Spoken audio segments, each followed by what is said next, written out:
All right, everybody, thanks for joining us. We have Lamont Wade with us. We'll go through the list for requests for questions. We'll probably go through 2 times, possibly a 3rd time if we have time. So our first question for Lamont we'll give to Ben Jones. Ben,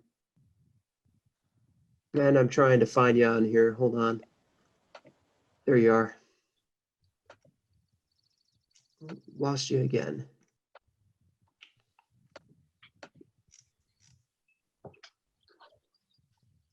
Go ahead, Ben. Sorry about that. Are you able to unmute? There you go. Go ahead.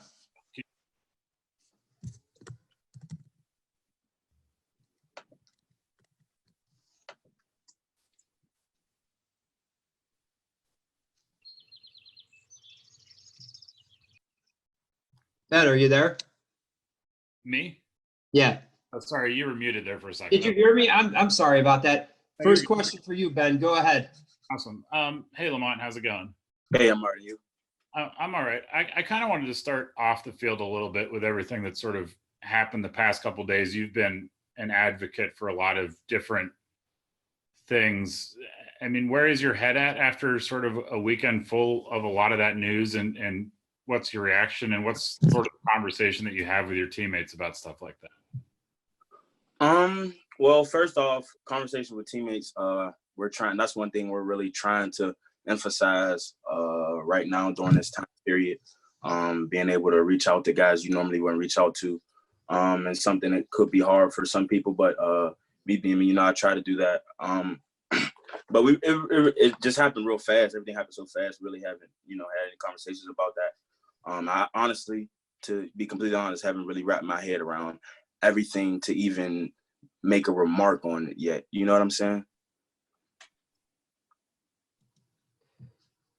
Next question is Tyler Donahue, Lions 247.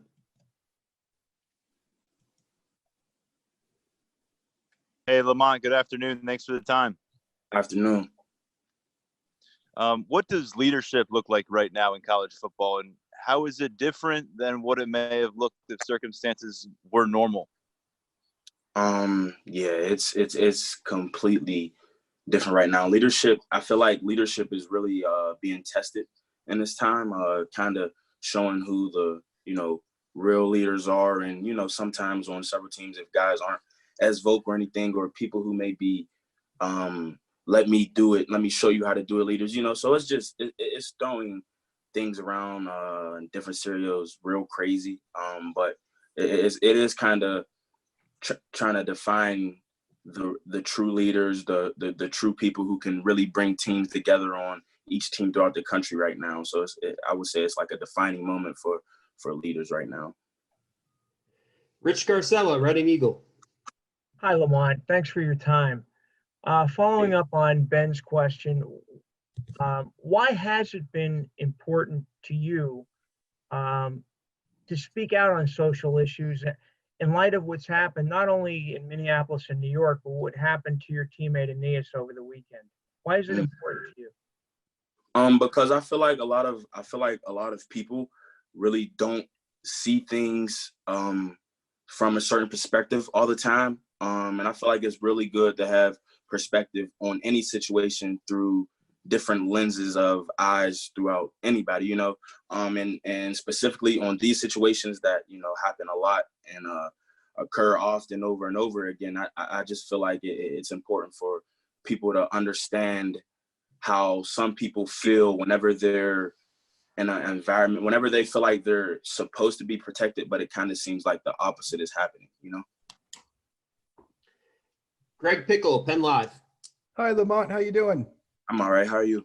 I'm doing well, thank you. Hey, some schools, Clemson being the latest one today, but Ohio State and some others have announced when their teams will be able to go back to campus. And I know Penn State hasn't been able to put a date out there yet, but from your perspective, what kind of things would you like to see in place to feel comfortable eventually being able to return to campus and being around your teammates again?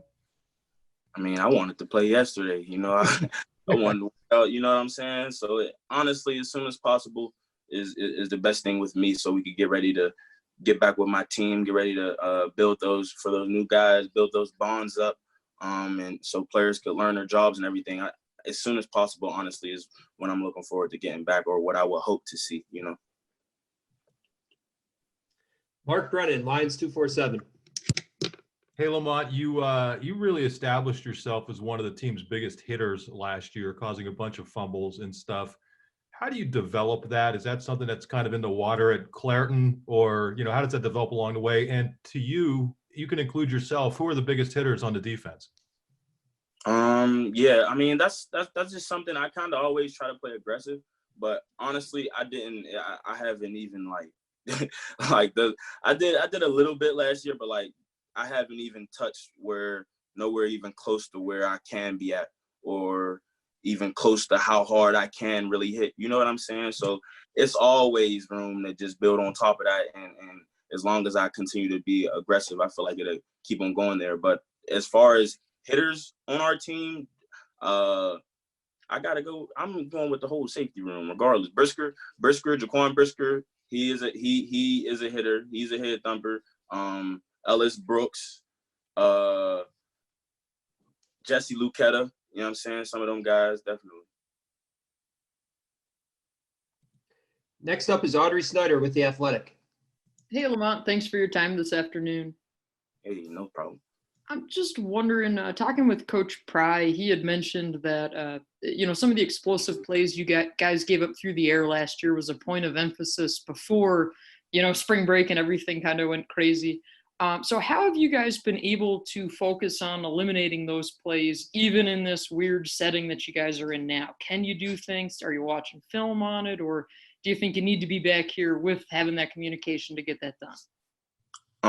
So the first thing we, which is great about us, I feel like, the first thing we do is when anything goes on, if it's not up to the level you want it to be at, then you have to do some soul searching. You know what I'm saying? You got to look at yourself first. And that's something that we have all been doing, from the coaching staff to the players, looking inside ourselves to see what can we do better, or what are we not doing enough, or what different things could we throw in. And we've been discussing that to nauseam over this quarantine period. I've had conversations with my safety coach about, different kinks and everything like that. But it's real good to kind of have this time to lay out a format of how we want that to look for next year. Mike Gross, Lancaster Newspapers. Hi, Lamont. Good afternoon. Good afternoon. Just to be clear, have any of the coaches given you any guidance on when you're going to be coming back, and even to the extent, like an open-ended extent, like, well, we might be coming back soon, so ramp up your, you make sure you're in shape for when that happens. Have you gotten any of that? I feel like right now everybody is just busting their butts to kind of get as much information as they can, and with how tricky everything has been, nobody has a quite touch on exactly when, what, where, how. But I can say that I know everybody in that building, everybody on that coaching staff is trying their hardest to get the most information to us as they can. Next up is Nebias Wilborn, Pittsburgh Post-Gazette. Hey, what's up, Lamont? How you doing, fam? Hey, I'm all right. How you?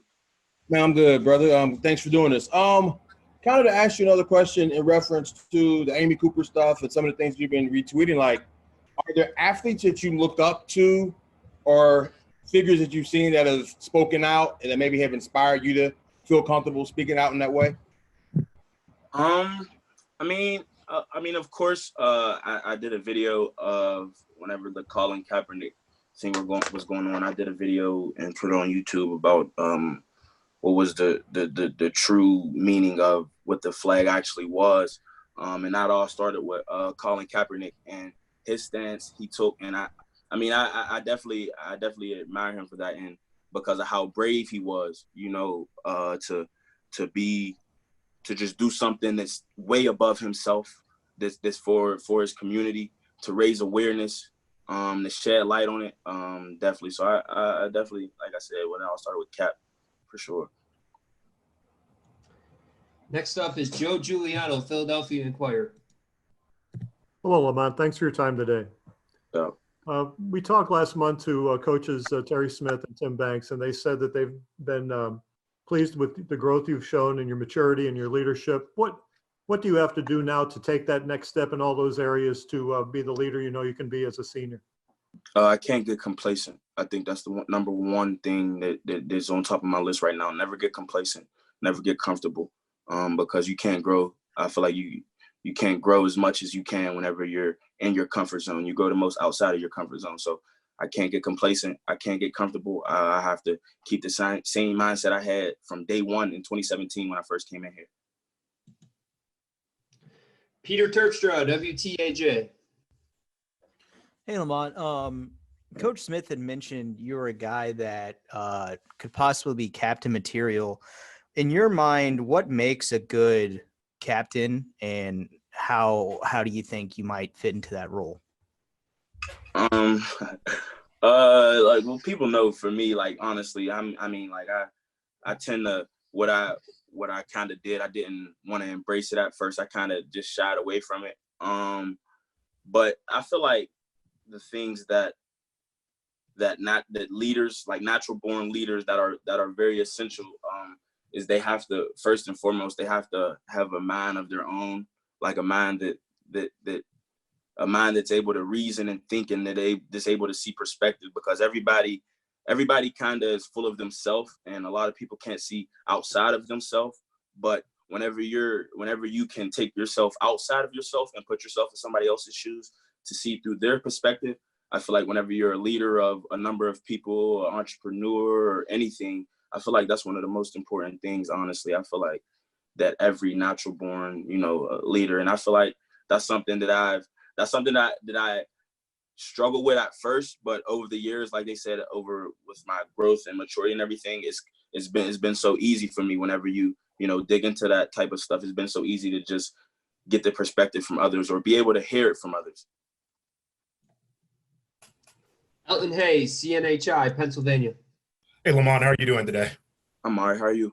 Good. Thanks for doing this for us. I was wondering if you had a chance to speak to Aeneas since that unfortunate incident over the weekend, to kind of offer him some words of encouragement. And secondly, does Coach Franklin or the Penn State coaching staff really talk to you guys about these types of social issues and your responsibility as one of the leaders on campus, and your response to things like this when they happen?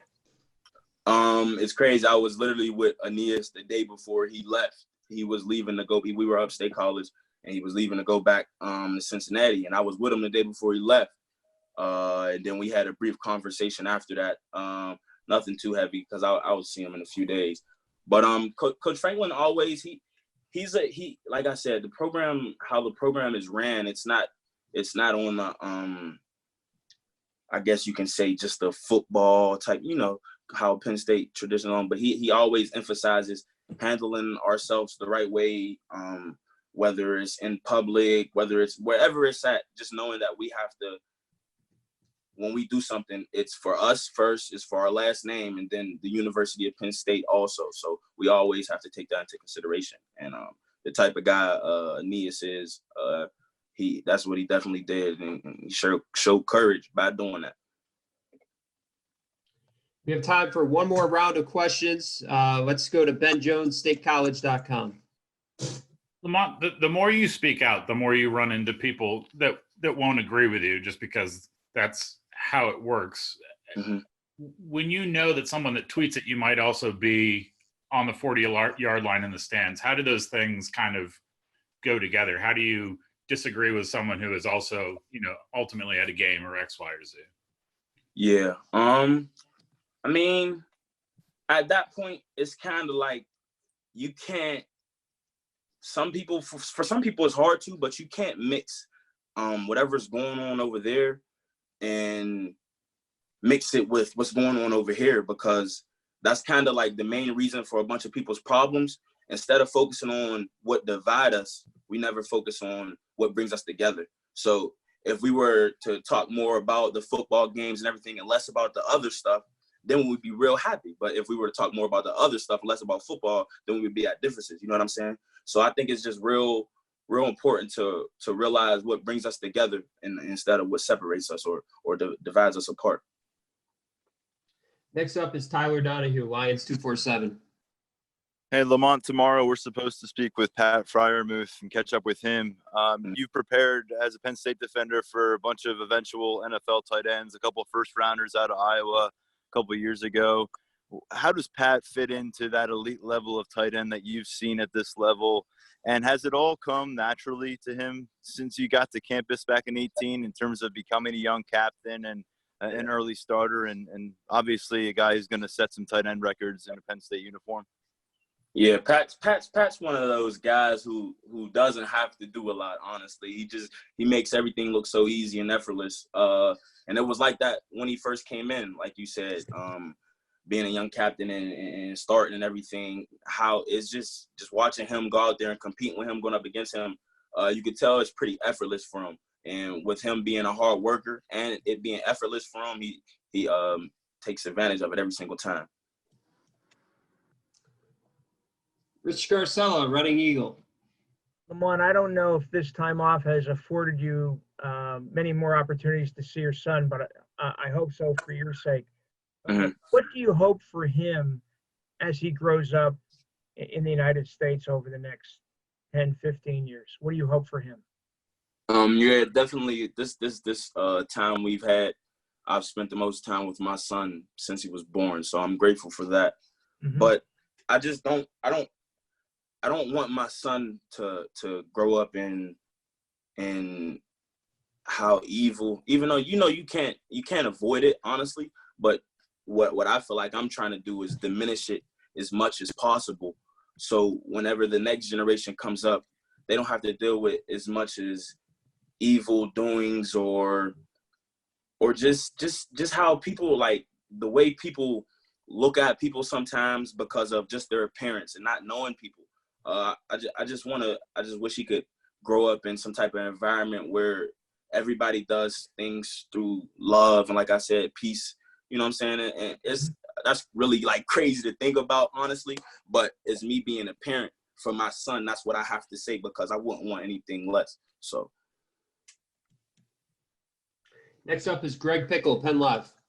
Hey, Lamont, we heard from Michael Mennett and Will Fries last week about some of the unique ways and things they've been using to stay in shape during the last few months. Can you share with us some of the things you've been doing? I literally just got done running. Like, I have 2 sets of stairs in my apartment up here. I just got done running up 2 sets of stairs about 20 times. So, I mean, it's literally get it how you can, honestly. Whether it's just going outside in a little 4x4 yard and just doing a ladder or anything, or even putting your shoes on and doing a ladder on the concrete. It's basically whatever you can do, how you can do it. You got to find a way. Mark Brennan, Lions 247. Lamont, are you in State College now? And on a different note, we've seen Sutherland and Brisker. Can you tell us about the younger guys in your safety room and what maybe we could expect from them? Because we haven't seen a lot of them. Oh, yeah. I am in State College right now at this moment. And besides, like you said, besides me, Brisker, and Sutherland, I feel like CJ Holmes, he transferred from Notre Dame. He's been through a lot of setbacks. But he's a hard worker, and he's just as athletic as anybody on our defense. I feel like he should be someone that's about to rise up. Tyler Rudolph, both those guys are for Connecticut. Tyler Rudolph, he's extremely fast. He can cover, play in the box. Reminds me of me a little bit as far as he could do multiple things. So I look forward to seeing that out of Tyler. And then we got the young guys like Jair and Enzo, and those are guys who are coming in and showing that they're hardworking learners. That they really want to learn to be able to contribute. So I'm excited about everybody. Audrey Snyder, The Athletic. I'm kind of going along the lines of some of those interesting and different workouts that you're doing. Do you feel like whenever things open back up and your rest of your teammates can get back up here, that you're right where you need to be physically? And has your nutrition, do you think, been impacted at all, the last 2 months by any of this? I feel like as far as that need to be level, I feel like removing that whole second part of spring, I feel like for anybody, just going from a college lifting program to like your own lifting program, especially like during quarantine and everything, it's like it's definitely some type of drop off there. But what I've been doing since then is working my butt off to maintain every single part of that. From whether it's lifting, running, my endurance, my strength, stamina. And one thing that I keyed in on was my nutrition. So my nutrition has actually got a lot better. I turned to a pescatarian diet for probably about the last month or so. So I honestly feel like everything is, heading in the right direction. Next up is Nubias Wilborn, Pittsburgh Post-Gazette.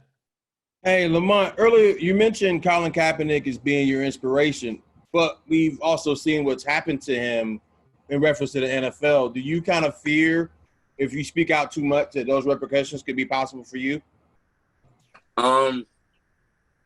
One thing I really don't do in life is fear. I don't really fear anything. I could say that's one thing about me. So I can't focus on the things I can't control. You know what I'm saying? Anything that's out of my control, I can't put anything that much into it. And it's a famous saying by Kurt Cobain that I love, and it's I'd rather be how does it go? I'd rather be hated for who I am than loved for who I am not. And that's kind of how I put my life up around, because I'd rather be me and in the world hate me for me being me than me trying to be somebody I'm not and getting the love of millions. You know what I'm saying? Mike Gross, Lancaster Newspapers. Yeah, Lamont, have you thought about some of the conditions that people are putting on the return to college football, playing without people in the stands, playing with no other students on campus? I mean, that's probably not going to happen, but Mm-hmm. You know what I'm saying? Have you thought about that kind of stuff? And is any of it sort of you're concerned about it from the sense of, I can't imagine playing without fans. I can't imagine playing under this circumstance. Yeah. Definitely thought about it. Of course, that's definitely up in the air. But whenever I did think about it, the first thing I thought about was going back to my little league days. Whenever I would be on the midget league, and we'd be the last game of the evening, and it's 6 p.m. and everybody been there since 8, so people are leaving out after those hours pile up. And by the time we play, it's not a lot of people there. But we were out there going hard and playing the game just simply because of how much we loved it. And whenever I thought about that, it was easy to think like, oh, it's not going to be nothing. I love the game. I'm going to play hard regardless, because the film is still going to get sent out, and we still want to win. I still got to do what I got to do for my brothers. So I feel like it's easy whenever I think about it like that. Next up is Joe Giuliano, Philadelphia Inquirer. Lamont, I guess it's fair to say that you were so frustrated with your performance in 2018 that you got considered transferring. But you came back last year with a very good season. What changed, and where's your mindset now with regards to how successful you can be this season? I mean, I kind of like how I said earlier, I kind of just basically just did some soul searching. You know what I'm saying? Dig deep, because like I said, whenever problems occur, the first thing I did, first thing a lot of people do is point fingers. You know what I'm saying? And that's not end all be all. What the first thing you have to do is look into yourself, and that's what I had to do. I had to take a step back and look into myself and realize, like, one, what do I really want out of this?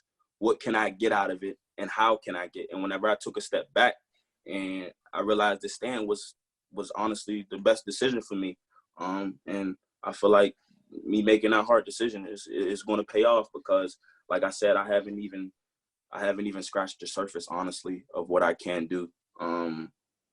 It's a lot of upside. There's a lot of upside. Our next question goes to Peter Terpstra, WTAJ. Hey, Lamont, I wanted to go back to your pescatarian diet. Is that just you don't eat meat, but you eat fish, and kind of what are your meals looking like? Why'd you make that change? I just want you to, I guess, get more details on that. Like, have you noticed any changes in your body, and why you made that switch? So I mean, over the course of whenever you get into this thing, it kind of goes from just playing in high school, you know, playing football, you love it, being something to do, you're doing everything until like now when you get to college, you have to actually, if you're going to devote this much time to it, then you have to do it the absolute right way. And the right way is, you don't realize it at first, but the right way is good sleep, good eating habits, exercising, stretching, treating your body right. And what I said I want to do, I said I want to maximize this year. I want to maximize everything. I don't want to leave nothing. I don't want to leave nothing back at all. So in order for me to maximize it, I had to make some sacrifices because I love fried chicken. I had to make some sacrifices from the stuff that I like burgers and stuff like that. I had to cut back on it because all in all, I am seeing progress. I was actually 12% body fat a year ago. I was like 12% body fat. I was real big, but now I'm down to like around the 4-ish range, 4 or 5-ish range, my body fat right now. So yeah, I'm feeling good and basically, you know, just doing it to get everything out of this last year I got. Our last question goes to Jerry DePaula, Pittsburgh Tribune. Go ahead, Jerry. Lamont, thank you for your time. Every year about this time, the preseason projections have Penn State listed as among the top 10 or 15 teams in the country. What kind of responsibility does that put on the seniors and the guys who've been in the program the longest? No, we don't look at them. Simple as that. We don't look at them. I don't know. I ain't even rankings. I don't hear about no rankings or nothing like that. We play our ball and we go to work. Simple as that. But is it something you guys have to live up to though? Because every year it seems that Penn State is at the end of the season is one of the top teams. Yeah, I mean, not really, honestly. I mean, we said it's a standard around here, and whatever, we all know what our standard is. It's not like we set specific this, that, what. It's like this is the standard around here, and we all know that, and we all have to adhere to that. And as far as we're, you know, doing our job, handling our business, taking care of our brothers, et cetera, et cetera, et cetera, then that's the standard we're living up to, and that's the standard it's going to be, you know. All right. Thank you, Lamont, and thank you, everybody, for joining us today.